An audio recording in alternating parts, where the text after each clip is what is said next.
everyone, good morning. So, here's our lesson for today about dyslexia.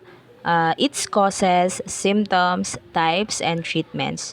Reported by yours truly, Cathyrine Bulatao from 2BTLE ICT. So, let's start. First, our contents was what is dyslexia and causes? What are the signs of dyslexia? What are the types of dyslexia? And lastly, treatments in dyslexia. So, we're about in first one. So, what is dyslexia? Dyslexia is a learning disorder that affects your ability to read, spell, write, and speak. Kids who have it are often smart and hardworking, but they have trouble connecting the letters they see to the sound those letters make. So, dito sa dyslexia kasi guys, ang dyslexia kasi para siyang hirap kang basahin. Navivision, kunwari for example, kung ikaw yung may dyslexia, ang mavivision mo kasi sa kanya, literal na nakascattered yung letters, yung numbers. So, hindi mo siya mababasa. Para siyang sumasayaw.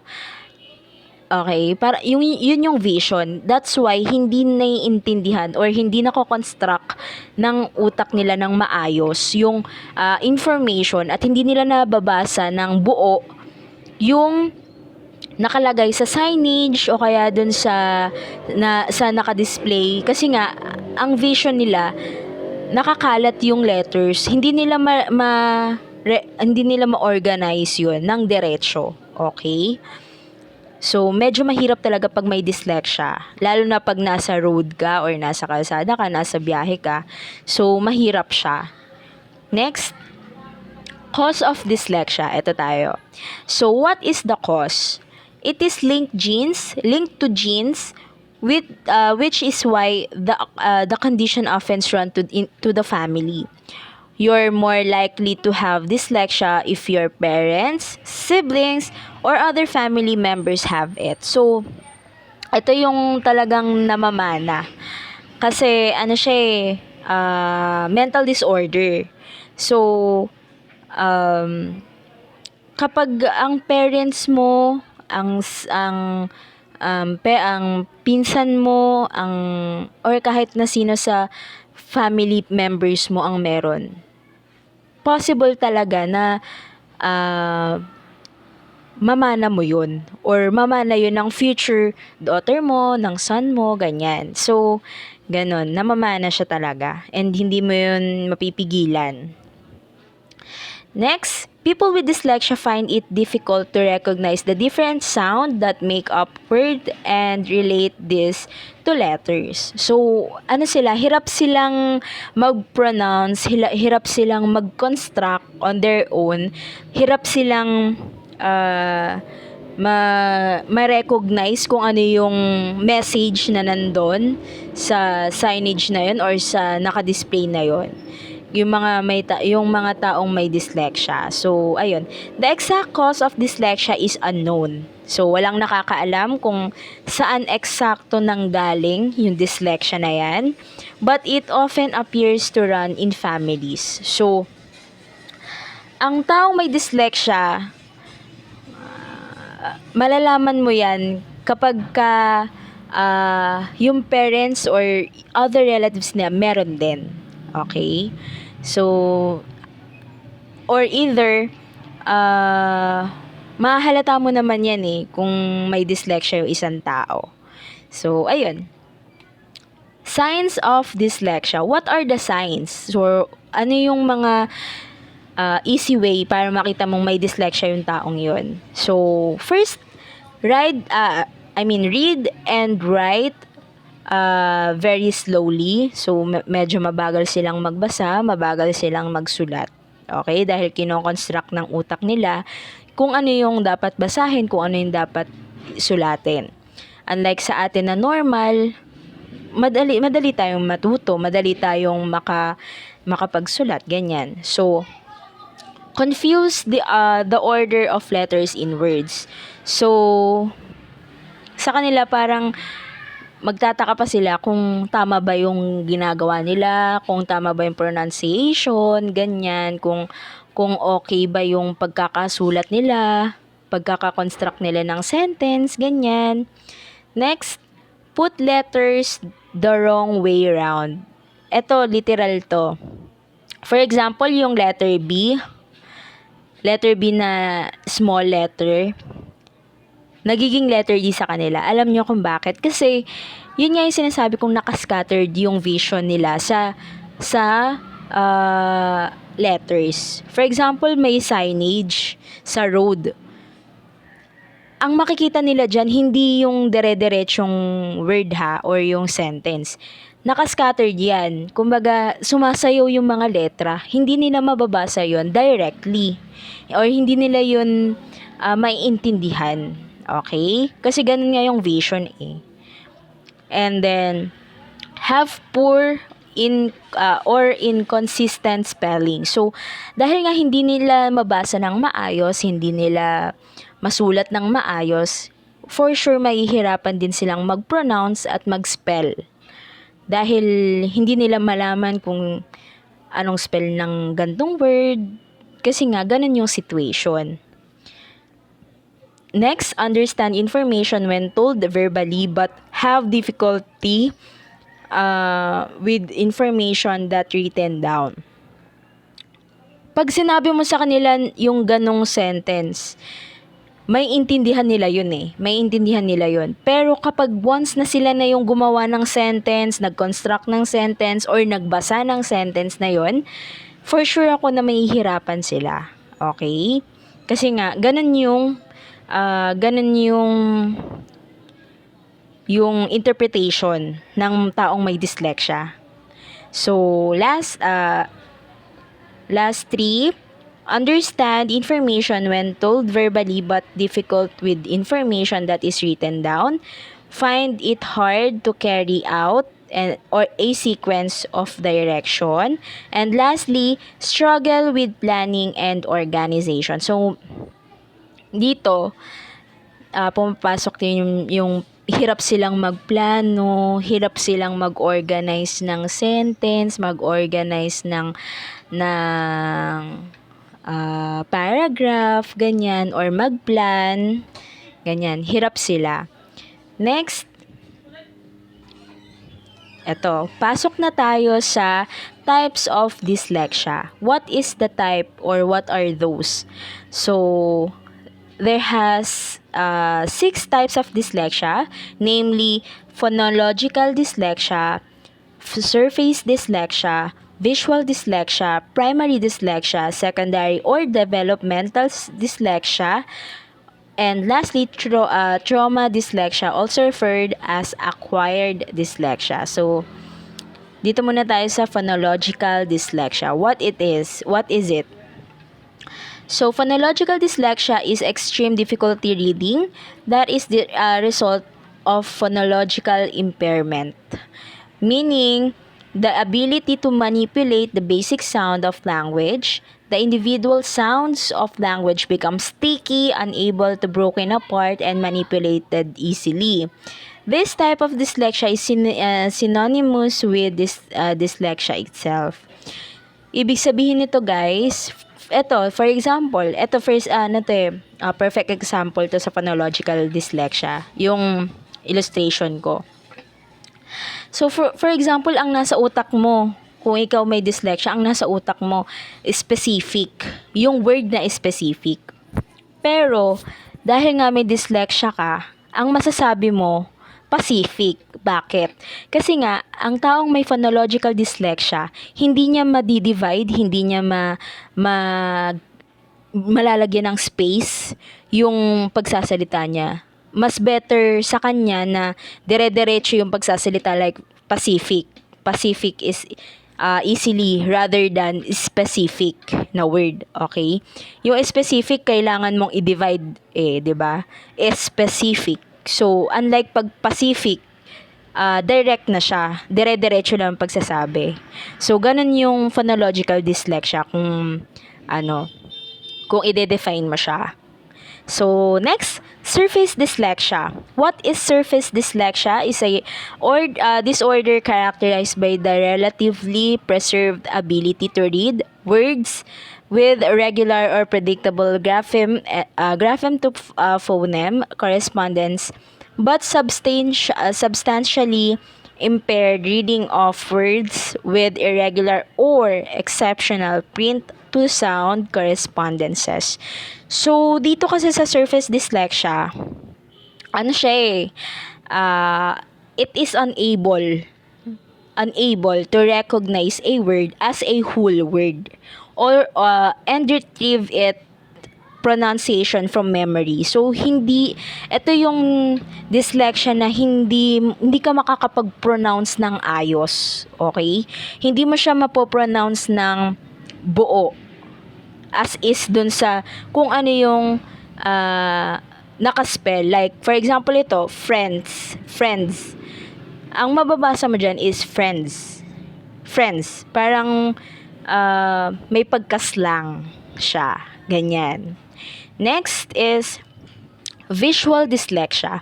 So, visual dyslexia is reading difficulty resulting from either optical visual problems or physical causes or visual process disorder. So, ito, parang normal nating siya nakikita sa mga taong malalabo ang mata.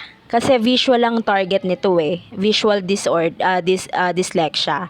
So, karaniwan, hindi naman natin nilalahat, no? Pero, karaniwan ng mga medyo malalabo ang mata is ganito yung nangyayari. Kasi nga, medyo sila eh, medyo nagbo-blurred or medyo nami-miss out nila yung ibang letters sa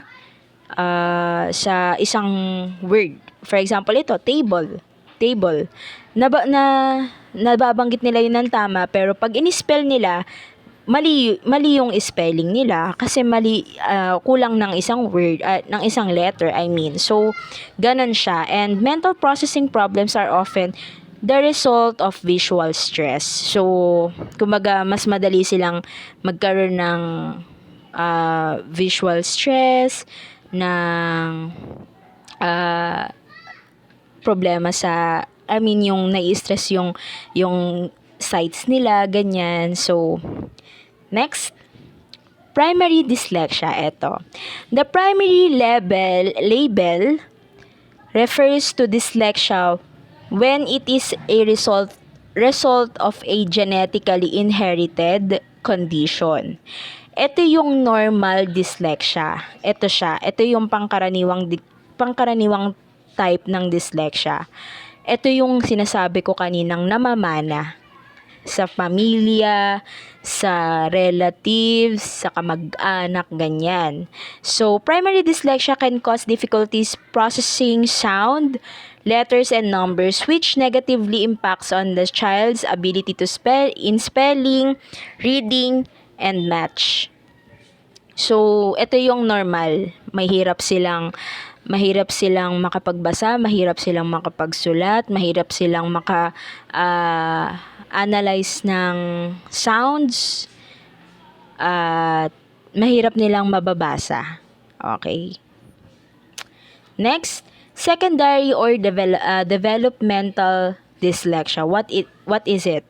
So, due to the infection and sometimes poor nutrition in the womb, some babies experience brain development issues which can cause neurological impairment and result in dyslexia.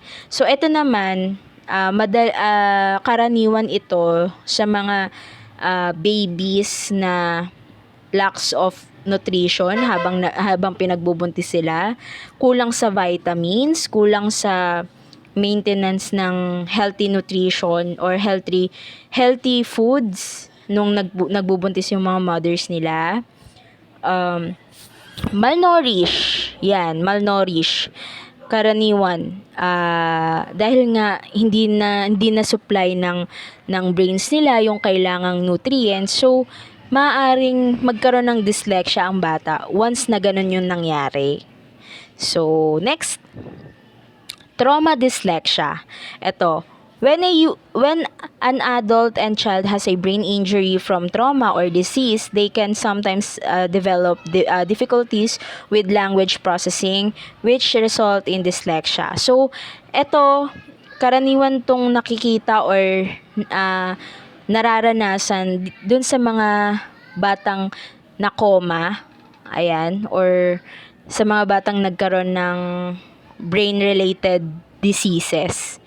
Ayan. So, after kasi nila makarecover, ganyan, maaring magkaroon ng dyslexia ang mga batang ganto, or prone sila sa dyslexia after nilang makarecover or during the period of time na nakaka-recover sila.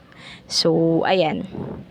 Next, proceed na tayo sa treatment in dyslexia. So, what are those treatments na pwede? So, first, educational techniques. Dyslexia is treated using specific educational approaches and techniques, and the sooner the intervention begins, the better. Psychological testing will help you and your child's teacher develop a suitable teaching program. So, kumbaga parang may specific na technique, may specific na educational process ang mga batang may dyslexia. And dapat naman talaga kasi hindi madali magkaroon ng dyslexia. Kailangan maging matyaga sa pagtuturo. Hindi siya yung normal na, okay, sige, pag nagets mo na, bigay ka na ng, or hahayaan mo na. No. Ang batang may dyslexia, kailangan mong ulit-ulitin, kailangan mo maging more patient, 101% patient ang ibibigay mo. And dapat maging unique yun. Dapat maging unique yung technique mo sa pagtuturo sa mga batang may dyslexia. Okay? So, next. So, next is individual education plan. So, particularly in the United States, schools have a legal obligation to take steps to help children diagnosed with dyslexia with their learning problems. Talk to your child's teacher about setting up and meeting two creative structured written plan that outlines your child's need and how the school I will help him or her succeed. So, yun nga, dun sa United States, meron talaga silang program or educational plan na kung saan exclusively para sa may mga dyslexiang bata. So, ayun, particularly, yung education plan na yun is more on strategies, more on development structure, na kung saan naka-specialize lang siya sa mga batang may dyslexia. And ayun, lastly, early treatment. So, as a common sense or bilang na lang din, bilang looking forward na lang din, kahit saan namang sakit kailangan mong magkaroon ng early treatment. So, children with dyslexia who get extra help in kindergarten or first grade often improve their reading skills enough to succeed in grade school and high school. So, hanggat maaga pa, mas better na madidiscover mo yung anak mo na merong ganon, mas better na maaga. Para in long run, for example, nagsimula na siyang mag-aral, madali na lang para sa kanila or para sa anak mo na matutunan yung mga lessons in grade school. Like, for example, in kindergarten, na nalaman mo na may dyslexia yung anak mo. So, in that way, mas maaagapan mo siya, mas matuturuan mo pa siya, at mas magagabayan pa ninyo ng teacher niya yung bata. And in that way kasi, mas magiging madali yung buhay ng bata eh. I mean, mas madali niyang ma-recognize, mas madali siyang makakapag catch up ng mga lessons sa grade school, lalo na in high school. So, maganda rin na nalalaman yun agad-agad. Okay? So, I hope na may natutunan kayo sa discussion ko and maraming salamat sa pakikinig. Muli ako po si Cathyrine Bulatao, signing off. Thank you!